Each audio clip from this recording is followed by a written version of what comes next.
Hai, Assalamualaikum warahmatullahi wabarakatuh. Hari ini aku nak cerita mengenai suatu kisah yang berlaku pada tahun 1972.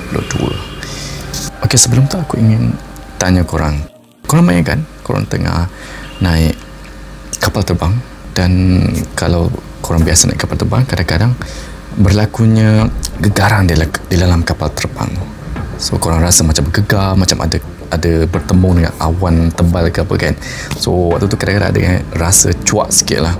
Tapi bayangkan kalau kerisauan korang yang sewaktu gegaran kapal terbang tu benar-benar berlaku, di mana kapal terbang tu sebenarnya rosak dan akhirnya kapal terbang tersebut terjunam dan terjatuh dan terhempas, dan korang ditakdirkan terselamat di satu tempat asing, sama ada di pulau ke, satu gunung ke, dan dari situ korang cuba untuk selamatkan diri keluar daripada tempat terpencil tersebut. Walaupun ianya kedengaran seperti mustahil, tapi ini adalah cerita yang, ini kisah benar yang berlaku pada tahun 1972. So kisah ni bermula apabila satu kumpulan rugby college lah, dia orang daripada negara Uruguay ingin pergi menyertai pertandingan rugby lah di Chile, negara Chile. So untuk pergi ke sana, dia orang ni perlu naik kapal terbang untuk pergi ke Chile, daripada Uruguay ke Chile. Jadi untuk pergi ke sana, dia orang perlukan sebuah kapal terbang, dan namun disebabkan oleh masalah kewangan, coach dia orang ni telah menyewa kapal terbang yang paling murah yang dia orang ada waktu tu lah, sebab ialah dia orang pun kumpulan rugby college je. So dia orang telah menyewa Uruguayan Flight 451, iaitu dia adalah sejenis Air Force punya plane. Dan mungkin dia orang tak tahu, Air Force plane yang Uruguayan 451 ni sebenarnya dikenali lah pada waktu sebagai plane kapal terbang yang agak lemah, iaitu dia punya enjin tu macam enjin lama lah, dah 4 tahun dah ke belakang. Tapi sebab tu dia paling murah, so coach dia orang telah ambil kapal terbang tu untuk terbangkan dia punya ahli pasukan ke Chile. Dan dalam kapal terbang ni termasuklah total semuanya adalah 45 orang, termasuk keluarga dia, dan juga ada kawan-kawan pun join sekali lah. So total 45 orang pergi ke sini. Okey, seterusnya apabila kumpulan rugby mereka ni bila nak gerak tu, ini berlaku pada musim sejuk lah, musim salji, dan di tengah jalannya mereka terpaksa berhentilah di banjaran Andes, disebabkan masalah cuaca. Dan pada masa sama, kapal terbang yang mereka naiki ni tak boleh melepasi gunung yang sangat tinggi pada waktu tu. Jadi keadaan teknikal pesawat sendiri tak boleh lepas. Jadi pilot pada waktu tu suggest untuk dia orang melalui macam jalan yang jauh, macam U-turn jugalah, dia macam mengelilingi gunung Ganang tu untuk tapi akan sampai juga, cuma mungkin ambil masa lebih lama. Dan mereka pun follow lah plan ni. Jadi sewaktu mereka meneruskan perjalanan ke Chile ni, ahli rugby yang duduk dalam pesawat tu telah tiba-tiba dia orang rasa bila dia orang naik pesawat tu, dia orang tengok ikut tingkap kan, so korang boleh nampak ikut tingkap kan, dia nampak macam kawasan gunung Ganang yang macam sebelah dia orang sebelum ni nampak macam kat bawah jauh kan, macam tiba-tiba makin dekat, macam dekat yang sangat lah kan, dalam tempat tu macam entah mana-mana. Dan dia orang pun dah rasa cuak. Dan sebenarnya kebimbangan dia orang tu memang berasas, sebab sebenarnya dia punya pilot telah membuat kesilapan, di mana pilot tersebut telah tersalah koordinat, atau ada masalah teknikal lah yang menyebabkan pesawat tersebut telah lari daripada landasan sepatutnya yang mereka target lah untuk mendarat. Sebab dia orang target tempat tu dalam 10 minit nak sampai, tapi sebenarnya dia orang jauh lagi daripada tempat mendarat. Itu masalah teknikal yang berlaku lah disebabkan oleh pilot. Waktu dalam tengah perjalanan tu, kapal terbang tersebut telah terlanggar lah beberapa bahagian, dan bahagian gunung Ganang yang ada dekat sekeliling tu menyebabkan kapal terbang ni telah terputus dua. Di tengah-tengah awan telah terputus dua, dan bahagian depan kapal terbang ini dengan secara ajaibnya masih lagi bergerak, masih lagi tidak meletup ke apalah. So dia teruskan perjalanan dan akhirnya terhempas ke bawah dan menjurang ke arah gaung yang bersalji lah. Dan seterusnya bahagian kapal terbang depannya still lagi menyusul melalui salji tebal tu sehingga turun ke bawah. Namun setelah mereka mengalami bencana yang tahap macam tu lagi pun, takdir telah menentukan untuk sebahagian mereka tetap terselamat dalam kejadian tersebut, dan mereka terperangkaplah di tempat yang tidak pernah lagi manusia pergi dengan suhu yang mencecah negatif 22. Dan pada waktu ni pilot utama telah pun meninggal, telah mati, terus mati. Bila terhempas tu, pilot telah pun mati, tapi co-pilot yang co-pilot ni masih hidup, dan co-pilot ni lah yang antara yang buat kesilapan besar lah dalam menyebabkan bencana ni. Pada waktu tu diceritakan co-pilot ni telah dia ada dia punya pistol sendiri, dan dia minta ahli pesawat yang masih hidup untuk tembak dia sehingga mati, tapi ahli pesawat yang lain tak tembak lah. Namun co-pilot ni akhirnya mati secara sendirinya lah, semua jadilah pada kemudiannya. Waktu ni juga diceritakan salah satu ahli rugby yang bernama Nandos, diceritakan sebelum dia naik pesawat ni, dia datang bersama keluarga, ada 2 keluarga kakaknya dan juga ibunya datang sekali, dan dia telah bagi tempat duduk yang lebih elok itu kepada kedua ahli keluarganya. Tapi disebabkan bencana ni, kedua ahli keluarganya tu telah meninggal sebab kedudukan mereka adalah kedudukan di belakang. So bahagian belakang kapal terbang tadi telah pun pecah di tengah awan, dan kesemua yang di belakang sebenarnya memang semua meninggal lah. Dan setelah berhari terperangkap, mereka semakin terdesak. Makanan hanya ada sikit saja untuk cukup dengan beberapa survivor yang ada, suhu yang boleh membunuh, dan mereka dikejutkan lagi dengan berita sebab mereka ada transponder yang boleh dengar radio yang masih berfungsi lah, tapi tak dapat berhubung. So dia boleh dengar apa berita yang berlaku, dan dia orang dapat tahu misi menyelamatkan mereka telah dibatalkan sebab sudah mengambil masa agak lama.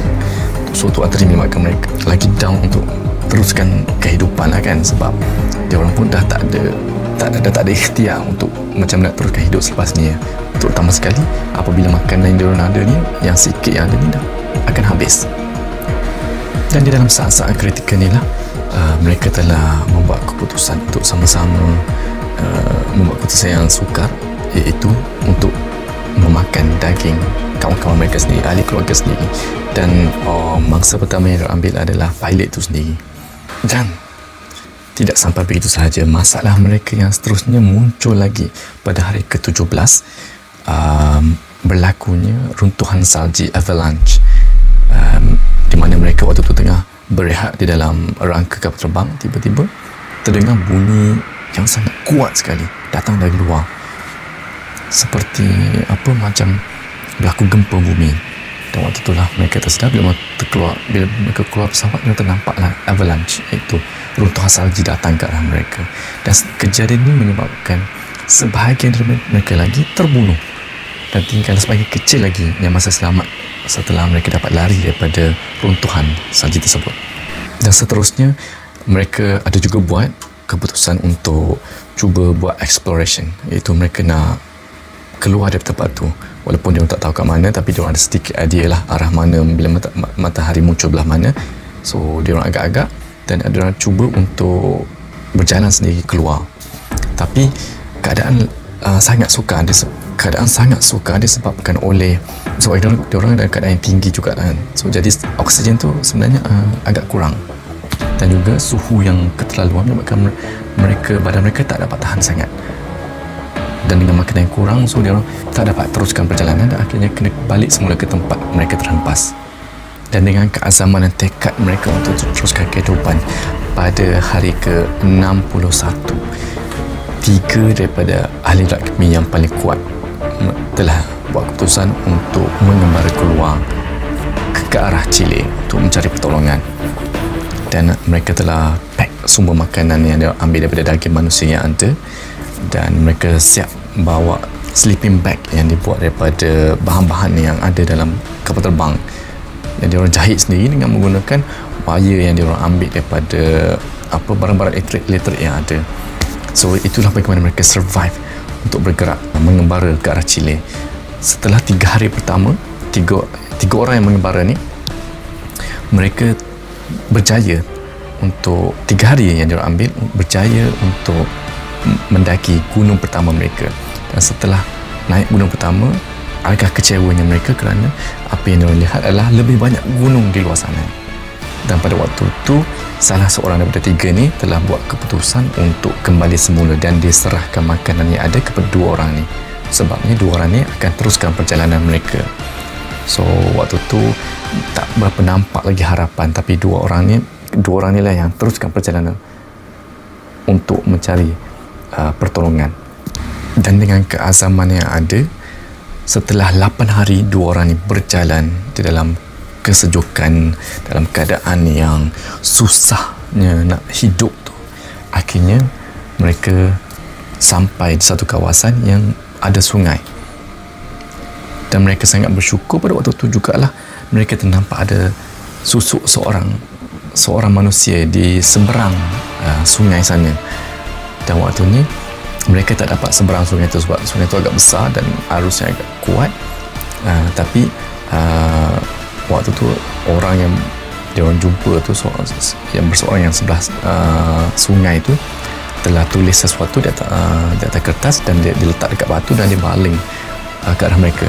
So waktu ni dia tanyalah, siapa korang, apa yang korang buat dan dua orang ni, Nandos dan Roberto ni, telah tulislah apa yang berlaku. Mereka ni sebenarnya adalah orang survivor daripada pesawat Uruguay 451 yang telah terhempas dah 60 lebih hari, 17, dah 2 bulan lebih dah terhempas. Dan waktu itulah mereka tulis dan orang lontar balik, dan waktu itulah orang tu telah memanggil pihak polis lah untuk datang menyelamatkan mereka. Dia tu pun tak dapat datang straight away. Sehari selepas tu barulah pihak berkuasa dapat datang balik dan selamatkan mereka. Dan inilah pengakhiran cerita mereka, di mana setelah tu pesawat-pesawat diterbangkan untuk mencari survivor-survivor yang lain yang asalnya yang di tempat asal terhempas lah. Dan mereka semua yang survive tu seterusnya memang terselamat, dan yang terbaru pun hanya seorang je yang meninggal. So yang lain tu yang memang survive lah, masih hidup lah. Tragedi ini adalah tragedi yang kita rasa mustahil sangat untuk mereka terselamat. Setelah 2 bulan mungkin ramai yang tak sangka masih ada yang terselamat, tapi itulah betapa ajaibnya tragedi ini, di mana di sebalik apa yang berlaku, di sebalik teruknya bencana yang mereka hadapi, akhirnya mereka dapat diselamatkan. Dan mungkin inilah benda yang awal-awal sewaktu flight Malaysia Airlines yang waktu hilang hari tu, mula-mula mungkin kita pun rasa bagaimana kalau sebenarnya mereka terhempas di mana-mana dan ada survivor antara mereka ni. Tapi kemungkinan tu kalau ikutkan balik agak sukar, sebab kejadian berlaku tu dah bertahun dan kita pun tak dengar apa berita daripada survivor ke, kalau ada survivor daripada flight Malaysia Airlines. Okey, itu sahaja kisah yang menarik untuk dikongsikan pada kali ini. So korang boleh komen apa yang bagus, apa yang tak bagus, and sehingga kita jumpa untuk cerita lain pada masa akan datang. Okey, bye.